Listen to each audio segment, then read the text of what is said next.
vi dite quando pompilo di femmina. Due paladini, che su due peleri, per causanza della bella Angelica, sono diventate due nemici feri. Eccoli in campo, uno contro l'altro, che cercano mangiare seppellupi. E ave quasi 3 giorni che combattono, oh, non è cosa di opera da popi. Chissà che vi racconto è vera storia, scritta sopra dei fatti naturali da un cappuccino che campava all'epoca e vette uno di tutto, tali e quali. Orlando a un certo punto era stanchissimo, mentre Rinaldo ancora ci agguantava per la scacione, Casenno più singolo faceva meno sforzo e non surava.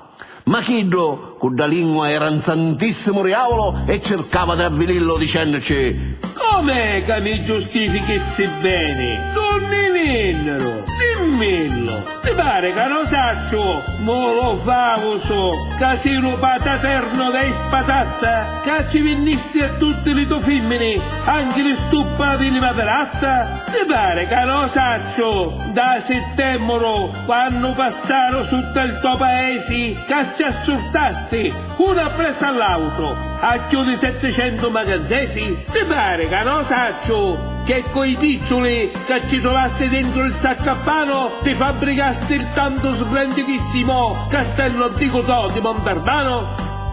Intanto furriò la spada all'aria e disincorpo da così cementi che se Rinaldo non faceva un sabato era perduto irremissibilmente.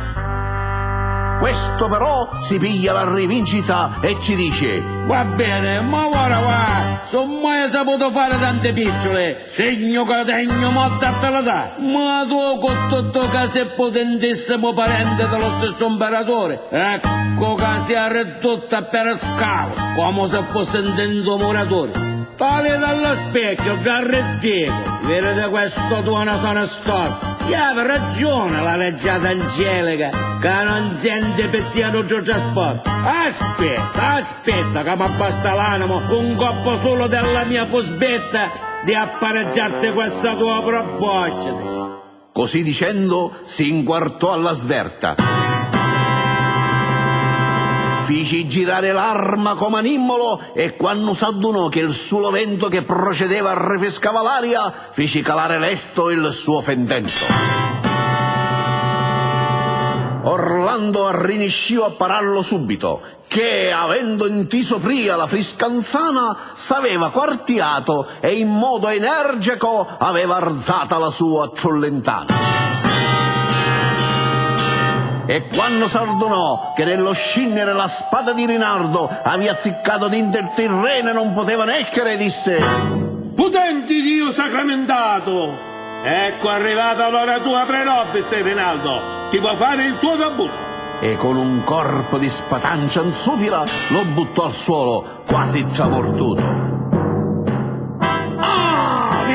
Disse quello messo Sirise come se fosse un gnatto suriano: questa è la tua umiltà, che puoi ferirmi mentre che sono senza spada in mano?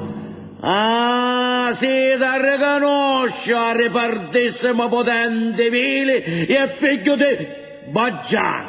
Non posso tu che ci faciste il traino, ha dato al mondo sotto la fontana? Prendete la distanza. E se sei abile vieni e ci faccia a faccia e pugno a pugno, che ti riduce questa tua faccia gialla e ti appiata peggio di un cotugno.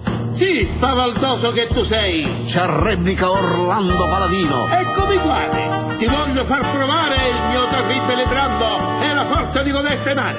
E nel contempo tutte e due s'arrassano, pigliano fiato e con le 4 braccia sollevano le spade sopra i crani e ognuno si parte in atto di minaccia. Succede l'urto, i 2 spade si incrociano, satano le elmi suoi ben presto rotti e cadono storditi ambo all'unisono per 7 giorni intere e 7 notti.